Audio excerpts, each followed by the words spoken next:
Wednesday इन तीनों की average थी 32 डिग्री। एवरेज क्या होगी? मंडे ट्यूसडे वेडनेसडे का sum divide by three number of quantities is equal to 30। तो मैं यहाँ से इनका सम निकाल सकती हूँ। Average into N, 32 into 3 that is 96। Next वो कह रहा है average temperature of Tuesday Wednesday and Thursday. तो ट्यूसडे वेडनेसडे एंड थर्सडे का एवरेज 35 है, तो मतलब मैं इनका सम भी लिख सकती हूँ।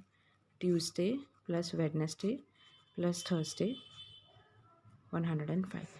अच्छा, आप इन दो टर्म्स को अगर ध्यान से देखो। अच्छा, और एक और चीज़ उसने बोली टेम्परेचर ऑफ थर्सडे इज़ 32। तो थर्सडे का 32 है टेम्परेचर, मंडे का मुझे बताना है। आप इन दो इक्वेशंस को ध्यान से देखो, मंडे ट्यूसडे वेडनेसडे थर्सडे। अगर मैं इन्हें माइनस कर दूं तो मेरे पास क्या बचेगा? Monday plus Tuesday plus Wednesday minus Tuesday minus Wednesday minus Thursday. Tuesday से ट्यूसडे कैंसिल हो जाएगा, वेडनेसडे कैंसिल हो जाएगा। तो लेफ्ट हैंड साइड मेरी वैल्यू बचती है Monday minus Thursday, that is equal to this minus this. 96 minus 105 minus 9। अच्छा, आप हमेशा ऊपर वाली इक्वेशन को नीचे वाली इक्वेशन से माइनस करेंगे। तो अगर इस तरफ वैल्यू नेगेटिव भी आती है तो ये कोई घबराने वाली बात नहीं है, because eventually it will make it answer. अगर आप ट्यूसडे से इसको माइनस करते कि Tuesday plus Wednesday plus Thursday minus Monday minus Tuesday minus Wednesday, यहाँ से आपका ट्यूसडे फिर कैंसिल हो जाता है, वेडनेसडे कैंसिल, तो आपके पास थर्सडे माइनस मंडे होता एंड देन +9 होता। तो ये भी ठीक है, ये भी ठीक है। मैंने 1 को 2 से किया तो मेरे पास इस तरफ -9 है, पर मैं इसको सीधा 9 नहीं लिख सकती। 96 माइनस 105 विल ऑलवेज बी -9, इसको मैं +9 नहीं लिख सकती। तो इस तरफ वैल्यू नेगेटिव भी है तो डरने की ज़रूरत नहीं है। और अगर आप इस तरह से करते हैं, like if you subtract this from this, second से 1 वाला करते हैं तो आपकी इस तरफ पॉजिटिव है, देन थर्सडे यहाँ आ जाएगा। ये बेसिक कैलकुलेशन है, आप अपने हिसाब से इसको कर सकते हैं। Now I have this thing with me कि Monday minus Thursday is -9। Thursday मुझे बोला था 32 और मंडे मुझसे पूछा था, तो मैं थर्सडे की जगह 32 लिख दूँ, ये हो जाएगा -9। यहाँ से मेरी मंडे की वैल्यू आएगी 23 degree Celsius, that would be my answer. अगर आपको ये कॉन्सेप्ट समझ आया ना तो इस टाइप के क्वेश्चंस में इवन किसी में भी आपको कोई प्रॉब्लम नहीं होगी। 3 की बोली है, दूसरी 3 की बोली है, जो रिपीटेड है वो कैंसिल ही हो जाएंगे, तो आप डायरेक्ट लिख सकते हो Monday minus Thursday. What I am saying is, see यहाँ पे देखते हैं, average temperature of Monday Tuesday Wednesday is 35 degree Celsius. तो मैं डायरेक्ट लिख देती हूँ मंडे ट्यूसडे वेडनेसडे का एवरेज यानी कि डिवाइड बाई 3 35 है, तो सम क्या होगा 3 इंटू 35। दूसरी लाइन में ट्यूसडे वेडनेसडे और थर्सडे, ये होगा 32 इंटू 3, है ना। अब या तो मैं, जैसे मैंने आपको ये डिटेल में बताया, लिख के काट के आप चेक कर लो, अदरवाइज़ यहाँ से भी मैं इनको डायरेक्ट माइनस करूँ, ट्यूसडे यहीं कैंसिल हो जाएगा, वेडनेसडे यहीं कैंसिल हो जाएगा, तो मेरे पास बचेगा Monday minus Thursday is equal to, अच्छा मैंने किया नहीं था, 105 96 9, मंडे माइनस थर्सडे 9, और अगर मैं यहाँ से करती तो ये आएगा Thursday minus Monday is equal to -9। ठीक है, थर्सडे मंडे माइनस थर्सडे 9 आ गया। Now it says temperature of Thursday is 3/4 times of M is Monday. तो थर्सडे को मैं 3/4 ऑफ मंडे लिख सकती हूँ, तो मंडे है, थर्सडे है 3/4 ऑफ मंडे, और इसका आंसर है 9। और जब मैं इसे सॉल्व करूँगी तो मंडे आ जाएगा, तो यहाँ से जब मैं 4 इधर ले जाऊँगी, बेसिकली जब मैं इसको सॉल्व करूँगी ना, तो मंडे डिवाइड बाई 4 मेरे पास आएगा 9, और मंडे का टेम्परेचर आ गया 36 डिग्री, वही मेरा आंसर था। एक और क्वेश्चन इसमें एडेड है, find average temperature of Tuesday and Wednesday. आपके पास मंडे की वैल्यू है, तो मंडे ट्यूसडे वेडनेसडे का सम भी तो है 105, तो ट्यूसडे और वेडनेसडे क्या आएगा यहाँ से, मतलब ट्यूसडे और वेडनेसडे का सम 105 minus Monday is nothing but your 36, तो ट्यूसडे और वेडनेसडे का सम यहाँ से आ जाएगा, यह आ जाएगा 9 and this will be 6 exactly, और एवरेज है तो डिवाइड बाई 2, ये आपका ट्यूसडे और वेडनेसडे का एवरेज आ गया। अच्छा, ये वाली टाइप है ना, ऐसी मैंने, अगर आपने फर्स्ट वीडियो ध्यान से देखी है तो उसमें मैंने एक चीज़ बताई थी कि sum of first 6 number is something, मान लीजिए 11 या फिर 50-50, और last 6 number is 40. Average of first 6 number is something, average of last 6 number is something. Total terms आपके पास 11 है, जिसकी एवरेज आपके पास 20 है या 80 है. तो मैंने उसमें भी ये चीज़ आपको समझाई थी, पर अगर आपको याद नहीं है तो आप इसको इस तरह से समझ लीजिएगा. फर्स्ट 6 नंबर जैसे कि पहला नंबर ABCDE+F, और लास्ट 6 नंबर्स यानी कि पीछे से FGHIJK. ये पहले 6, ये आखिरी 6. टोटल 11 थे तो F रिपीटेड है. अगर आप इसे माइनस करते हैं तो ये सारी वैल्यूज़ यहाँ से कट जाएंगी, F टू F कट जाएगा, और यहाँ के 5 और यहाँ के 5 आपके आएंगे. एक बार आप फर्स्ट वीडियो को ज़रूर देखना, ये कॉन्सेप्ट मैंने वहाँ पर भी बताया था, जहाँ पर वो आपसे 6th डिजिट पूछता है. तो 11 नंबर की सीरीज़ में पहले 6 और आखिरी 6 की आपको एवरेज दी हुई थी. You have to find 6th digit, और वही डिजिट ओवरलैपिंग है. कहने का मतलब कॉन्जिक्यूटिव सीरीज़ में जब इस तरह अलग अलग पार्ट्स में एवरेज दी होती है तो जो डिजिट ओवरलैपिंग होता है ना, वही वो आपको क्वेश्चन में पूछेगा.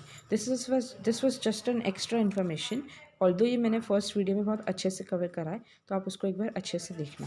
यही कुछ सेम कॉन्सेप्ट आपका इस टाइप के क्वेश्चन में अप्लाई होता है. एग्जाम में आपको ये क्वेश्चन पक्का मिलेगा, आई गारंटी. और आपने बस इस तरह ही सॉल्व करना है. आप उसे डायरेक्ट लिखें सम के साथ, यहीं से उसे कैंसिल कर दीजिए. आपको ध्यान रखना है कि इनका माइनस या इनका जो डिफरेंस है, अगर वो माइनस कैरी करता तो आप माइनस लिखेंगे, जैसे ऊपर वाले क्वेश्चन में हुआ था, और इसमें नहीं था तो मैंने नहीं लिखा. Eventually fill up all the information और आपको आपका आंसर मिल जाएगा. Again this type, this is nothing new. It says average salary of all the employees in a school is 10,000. तो मान लीजिए एम्प्लॉयज़ ई हैं टोटल, और इनकी एवरेज 10,000 है. तो इनका टोटल सम कितना होगा, यानी कि सारे एम्प्लॉयज़ के मिला के जो कुल सैलरी आएगी वो कितनी होगी, 10,000 ई. मल्टीप्लिकेशन किया मैंने. Average salary of 20 teaching staff is this, and average salary of non teaching staff is this. This means ये जो एम्प्लॉय हैं इसमें कुछ टीचिंग स्टाफ है, कुछ नॉन टीचिंग स्टाफ है. If you can guys relate, तो ये आपको वैसा नहीं लगता कि नंबर ऑफ़ स्टूडेंट्स हैं क्लास में, उसमें कुछ बॉयज़ हैं कुछ गर्ल्स हैं. आपको बॉयज़ का एवरेज वेट या मार्क्स मिले थे, गर्ल्स का एवरेज वेट या मार्क्स मिले थे, एंड टोटल के थे. तो ये बिल्कुल वही टाइप है, सिर्फ लैंग्वेज बदल गई. लेट्स सी, इसको भी हम दोनों मेथड से करेंगे. द बेसिक इक्वेशन में जो आप इंटरप्रेट करके लिखते हो, और दूसरा आपका alligation method, that's also good. Average salary of all employees in a school is 10,000. Okay, तो अब मैं इसको T+NT लिख सकती हूँ, teaching and non teaching staff, क्योंकि एम्प्लॉयज़ टोटल टीचिंग और नॉन टीचिंग का सम ही है. तो आई कैन राइट कि teaching staff plus non teaching staff, ये टोटल ही है ना. एम्प्लॉय को मैंने ऐसे लिख दिया, 10,000 इनकी एवरेज है, तो यहाँ से मैं ऐसे लिख सकती हूँ 10,000 of teaching staff plus 10,000 of non teaching staff. ये इनका टोटल है, जैसे मैंने बॉयज़ और गर्ल्स ऐड किए थे लास्ट टू लास्ट क्वेश्चन में. Next it says average salary of 20 teaching staff is 12,000. मतलब टीचिंग स्टाफ 20 है, तो ये वैल्यू 20 है. और इंडिविजुअल अगर मैं इसकी करूँ तो 20 टीचिंग स्टाफ की एवरेज सैलरी है 12,000. तो टीचिंग स्टाफ की टोटल सैलरी मेरे पास क्या आएगी, 2,40,000. This information. Average salary of non teaching staff is 5,000. Find the number of non teaching staff. और नॉन टीचिंग स्टाफ का मुझे नंबर नहीं पता, TN, तो मैं सिर्फ TN ही रखती हूँ. इनकी एवरेज है 5,000, तो इनका सम आएगा 5,000 TN. मैं यहाँ पर 20 डाल सकती हूँ ना, बिकॉज टीचिंग स्टाफ मुझे पता चल गया 20 है.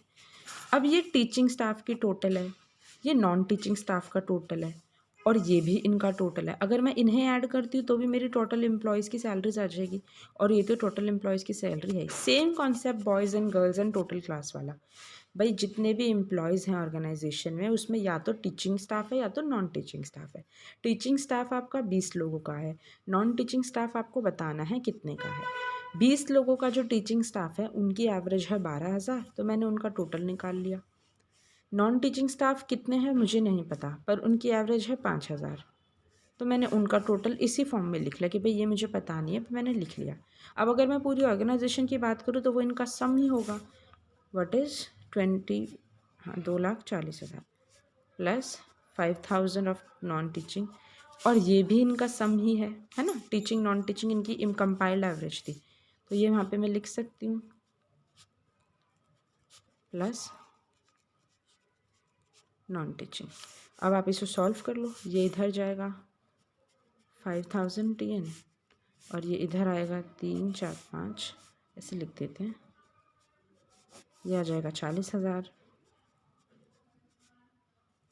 3 0 से 3 0 कट जाएंगे, सॉरी एक एक्स्ट्रा लिख दिया मैंने, 5 8 40, मतलब नॉन टीचिंग स्टाफ कितना था, 8 था। That's your answer. ये तो मैंने सिंपल जो बॉयज़ गर्ल्स वाला सॉल्व किया था इक्वेशन, बेसिक मेथड से कर लिया। मैं आपको इसका एलिगेशन भी बताती हूँ। यहाँ आती है रेशियो, यहाँ आता है टोटल एवरेज, यहाँ आता है इंडिविजुअल एवरेज। ये मैंने टीचिंग स्टाफ बोल दिया जो कि था 20 और इनकी एवरेज कितनी थी 12,000। ये मेरा नॉन टीचिंग स्टाफ है, ये मुझे पता नहीं है कितने लोग हैं, पर इनकी एवरेज पता थी 5,000, वो मैंने यहाँ लिख दी। इनकी टोटल एवरेज थी 10,000, वो मैंने यहाँ लिख दी। और एलिगेशन की कंडीशन भी सेटिस्फाई है, एक से बड़ा होता है ये नंबर, एक से छोटा। तो अब आप अगर इनका डिफरेंस ले लो 2,000, इनका डिफरेंस ले लो 5,000, 20 से 5,000 जाने में कितना लगता है, उतना ही फैक्टर आपका यहाँ मल्टीप्लाई होगा, तो ये होगा 250। यानी कि इसको जब मैं करूँ x इंटू 250 शुड बी 2,000।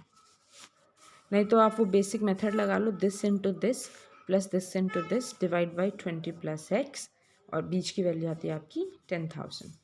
जैसे this into this 24,000 plus alligation ऐसे सॉल्व करते हैं ना, इसको इससे मल्टीप्लाई करते हैं, इसको इससे मल्टीप्लाई करते हैं, दोनों को ऐड करते हैं, divide by number of terms यानी कि आपका रेशियो, और फिर आपकी सेंट्रल वैल्यू आती है। तो 12,000 into 20 24,000, 5,000 into x 5,000 x divided by 20 plus x, और यही वैल्यू आपकी सेंटर वाली आएगी 10,000। This is nothing but the same equation जो मैंने ऊपर लिखी, इसलिए आप you can go with either one. ये भी इसी का ही टाइप है पर थोड़ा सा डिफरेंट है, देख लेते हैं। Average income of 3 person A B C is 8,000, मतलब इनकम A B C की एवरेज यानी कि A plus B plus C divide by 3 is 8,000। तो इनका सम निकाल सकती हूँ, इनकम का सम है, रिमेंबर यहाँ इनकम यूज़ हो रहा है। तो A plus B plus C की कंबाइंड इनकम कितनी है, 3 इंटू 8,000 दैट इज़ 24,000। ठीक है, ये होगी equation 1। Next is says B spends twice of A, यानी कि ये स्पेंडिंग की बात हो रही है, स्पेंड यानी कि एक्सपेंडिचर। बी है, ए का ट्वाइस करता है, and C spend thrice of A, और सी 3 है। तो ये मुझे मतलब मैंने सिर्फ डिकोड किया कि इस क्वेश्चन के अकॉर्डिंग जो एक्सपेंडिचर है बी का वो ए का दुगना है, और सी का एक्सपेंडिचर ए का 3 गुना है। इनकम का सम मैंने निकाल लिया फर्स्ट लाइन से। अब वो कह रहा है if the average saving of A B C 6,000। अब बात आ गई सेविंग की, A plus B plus C की एवरेज सेविंग यानी कि इनका सम डिवाइड बाई 3 इट्स 6,000। तो मैं इनका सम भी लिख सकती हूँ, A plus B plus C is 18,000। ये है सेविंग, ये है इनकम। अब मुझे एक्सपेंडिचर बता सकते हो, ये आपने परसेंटेज में पढ़ा होगा कि income is saving plus expenditure, और मुझे एक्सपेंडिचर निकालना, तो मैं इनकम और सेविंग को माइनस कर दूंगी, मेरा एक्सपेंडिचर आ जाएगा। तो मतलब ए प्लस बी प्लस सी का जो टोटल एक्सपेंडिचर आएगा वो इनकी टोटल इनकम में से टोटल सेविंग निकालने पर आ जाएगा। भाई तीनों मिलके 24,000 कमाते हैं, तीनों मिलके 18,000 खर्चते हैं, बचाते हैं, तो खर्च कितना कर रहे हैं, तो तीनों मिलके 6,000 खर्च कर रहे हैं, उनका डिफरेंस 6,000 है। अच्छा, अब वो क्या पूछ रहा है, find the expenditure of A B C का मुझे 6,000 पता है, ए का वो मुझसे पूछ रहा है। एक चीज़ जो मुझे ये भी पता थी, ए का तो ए है, बी को मैं 2A लिख सकती हूँ, है ना, ये मैंने डिकोड किया था। सी को मैं 3A लिख सकती हूँ, ये है 6,000, 3 4 5 6, 6 से इज 6,000। तो ए का अकेले का एक्सपेंडिचर आ गया 1,000। अगर वो आपसे बी पूछता है तो आप ए की वैल्यू यहाँ डाल दो, बी का आ जाएगा, और सी पूछता है तो ए की वैल्यू यहाँ डाल दो, सी आ जाएगा। इनकम निकाल ली सम से, सेविंग का सम आ गया, इनको माइनस किया, एक्सपेंडिचर का सम आ गया, जो वैल्यूज जिस हिसाब से गिवन थी पुट किया और मुझे एक्सपेंडिचर मिल गए। No this is one particular type. ये इकलौती ऐसी टाइप है रेशियो एवरेज के चैप्टर में जो आपकी इक्वेशन मेथड से या इंटरप्रेटिंग मेथड से नहीं बनेगी। इसमें आपको सिर्फ और सिर्फ एलिगेशन लगाना पड़ेगा, तो इसको आप एक बार ध्यान से देखना। और एलिगेशन क्यों? क्योंकि यहाँ पे 3 वेरिएबल हैं और तीनों अलग अलग ग्रुप के हैं। जैसे होता है ना, बोल देगा एक क्लास में 3 बच्चे हैं ABC, तब तो आप इसको आराम से रेशियो से कर सकते थे इक्वेशन मेथड से, जो मैंने पीछे भी बताया। वो कह रहा है 3 क्लास हैं, क्लास A जिसमें बहुत सारे बच्चे हैं, क्लास B जिसमें भी बहुत सारे बच्चे हैं, क्लास C जिसमें बहुत सारे बच्चे हैं। ये 3 लोग नहीं हैं, ये 3 ग्रुप की बात है। तो जब इसे ग्रुप में फ्रेमिंग होगी ना क्वेश्चन की, आप इसकी शक्ल पहचानना, और कोई इसकी शक्ल है ही नहीं, ये इसी तरह आएगा, तो आपको यही मेथड लगाना है बस। है ये बहुत ईजी। ये एलिगेशन में इस टाइप के क्वेश्चन आपने बहुत किए होंगे, मैं आपको आज ये बता ही देती हूँ। इसने कहा class ABC has average marks 40, 50, 60, यानी A क्लास है, इसमें बड़े सारे बच्चे हैं, सारे बच्चों की एवरेज है 40। B में भी बड़े सारे बच्चे होंगे, उनकी एवरेज है 50, और C में भी बड़े सारे बच्चे होंगे और उनकी एवरेज है 60। अब वो कह रहा है average marks of A and B together is 46। इन दो क्लासेस को मिला के, रिमेंबर मैं स्टूडेंट्स नहीं कह रही, मैं पूरी क्लास की बात कर रही हूँ। मान लो इसमें X बच्चे हैं, इसमें Y बच्चे हैं, तो उन सारे बच्चों को मिला के जो उनके टोटल मार्क्स हैं उनका एवरेज है 46। और ऐसे ही B और C क्लास के सारे बच्चों का एवरेज है 54। इसे कैसे लिखते हैं मैं बताती हूँ। 3 वैल्यूज़ होती हैं, A 40, B 50, C 60। तो आपको 2 बार एलिगेशन यूज़ करने पड़ते हैं। पहले मान लीजिए मैंने A और B का ले लिया, तो A में कितने बच्चे हैं आपको ये तो पता है ना फॉर्मेट। ऊपर आती है एवरेज वैल्यू इंडिविजुअल्स की, नीचे आती है इंडिविजुअल की रेशियो। जैसे अगर मैं यहाँ A लिखूँ नंबर क्वांटिटी A की, तो उसकी एवरेज ऊपर आएगी। B की क्वांटिटी लिखूँ यानी कि N नंबर ऑफ़ टर्म्स, उसकी एवरेज यहाँ आएगी। और सेंटर में आता है कंबाइंड एवरेज। तो अगर मैं A की B की बात करूँ, A की इंडिविजुअल एवरेज है 40, B की इंडिविजुअल एवरेज थी 50, और A और B की कंबाइंड एवरेज भी मुझे दी हुई है 46। मैं इसमें एलिगेशन लगाऊंगी तो ये आएगा 6, 4, 2:3। मतलब A और B में नंबर ऑफ़ स्टूडेंट्स की रेशियो है, ये N होता है ना हमेशा, नंबर ऑफ़ स्टूडेंट्स की रेशियो है 2:3। ऐसे मैं B और C के लिए लिख सकती हूँ। B में इंडिविजुअल एवरेज है 50, C में इंडिविजुअल एवरेज है 60, और इनकी कंबाइंड एवरेज है 54। ये मुझे गिवन है। तो अगर मैं यहाँ पर भी एलिगेशन लगा दूँ तो ये मेरा आएगा 3:2। अब आप देखें A और B के नंबर ऑफ़ स्टूडेंट्स की रेशियो है 2:3, B और C के नंबर ऑफ़ स्टूडेंट्स की रेशियो है 3:2। तो ABC की टोटल नंबर ऑफ़ स्टूडेंट्स की रेशियो क्या आएगी 3:2। मतलब A में 2x बच्चे हैं, B में 3x बच्चे हैं, C में 2x बच्चे हैं। या आप इक्वेशन से नहीं कर सकते बिकॉज इट्स लिटिल क्लमसी, बस आप ये मेथड याद रखना। ऐसी एक टाइप होती है कि भाई 2 तरह के चावल थे या 3 तरह के चावल मिक्स करे और वो उसे बेचने निकल गया, मिक्सचर एलिगेशन की टाइप है वो। रेशियो में भी आपने वो ज़रूर पढ़ा होगा। All you need to do is individual given है, एक एक उठा लो, और जिस भी, जैसे मैंने A B और B C क्यों लिया, A C क्यों नहीं लिया, क्योंकि मेरे पास जो कंबाइंड एवरेज थी वो A B और B C की थी। तो जिनकी मुझे मेंशन होगी ना, मैं उन्हीं के इंडिविजुअल लेके कर सकती हूँ। अगर वो मान लो A B की दी हुई है और B C की जगह A और C की उसने अगर दी होती, तो मैं एक बनाती A B, एक बनाती A C, फिर मैं इससे A B C की रेशियो निकालती। That's the rule. मेरे को A और B की कंबाइंड एवरेज थी तो मैंने उनका अलग अलग लिखा, उनकी कंबाइंड यूज़ की, उनकी रेशियो निकाल ली। B और C की कंबाइंड एवरेज भी मुझे दी हुई थी तो मैंने उनका भी अलग अलग लिखा, उनकी रेशियो निकाल ली। A B B C की आ गई तो मैंने नॉर्मल रेशियो निकाल ली 2:3:2। That's your answer. ये इस वीडियो का और एवरेज के पूरे चैप्टर का लास्ट क्वेश्चन है, इसको भी देख लेते हैं। Average of 3 numbers is 60। तो मैंने कहा A B C 3 नंबर है, इनकी एवरेज है 60। तो मैं लिख सकती हूँ भाई A + B + C का सम कितना होगा 180। First number is half of second, यानी कि first number A is half of B। Next is says and 1/3 of the third, यानी कि half of B and 1/3 of C। तो मैं इसको ऐसे लिख सकती हूँ कि A 2A is equal to B and 3A is equal to C। ये वैल्यूज़ मैं इसमें डाल देती हूँ। A B की वैल्यू 2A, C की वैल्यू 3A। ये भी पीछे भी किया था ना एक्सपेंडिचर सेविंग में, सेम थिंग है। तो 6 से इज़ 180, ए की वैल्यू आ गई 30। ए 30 है तो बी क्या होगा 2a 60 और सी क्या होगा 90। वो पूछ क्या रहा है लार्जेस्ट नंबर, इनमें से सबसे बड़ा कौन है सी 90, दैट्स योर आंसर।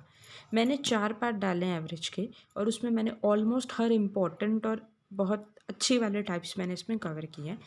जिस पूरे 4 वीडियोस इस पूरे सेशंस की जो PDF है, मतलब कि पूरे एवरेज की PDF है, वो मैं आपको इस वीडियो के डिस्क्रिप्शन में अवेल कर दूंगी। Please go through the PDF once, क्योंकि मैंने इसमें सारे टाइप्स कवर किए हैं। It's a really important chapter, क्योंकि कई बार क्वेश्चन आएगा ना पेपर में, you won't be able to distinguish कि ये एवरेज का है या रेशियो का है, क्योंकि एवरेज सिर्फ एक फॉर्मूला है जो हर चैप्टर में यूज़ होता है। टाइम एंड वर्क से लेके रेशियो तक में आप एवरेज यूज़ करके आते हैं। तो इट्स बेसिकली इसका नाम एवरेज होना भी नहीं चाहिए था। This is simply word problems. कैसे कुछ जो ट्रिकी टाइप्स थी, जैसे एक ये था, एक वो टेम्परेचर वाली है, वो मैंने आपके साथ बहुत अच्छे से डिस्कस किए हैं। Go through all the 4 parts. I am pretty sure आपका एग्जाम बहुत अच्छा जाएगा। इस 4 पार्ट के बाद आपको एवरेज में कोई डाउट नहीं आएगा। स्टिल आपको कोई डाउट है, let me know in the comment section below. I will clear your doubts. PDF में इसकी लिंक कर दूंगी। Had a very good day. Thank you so much.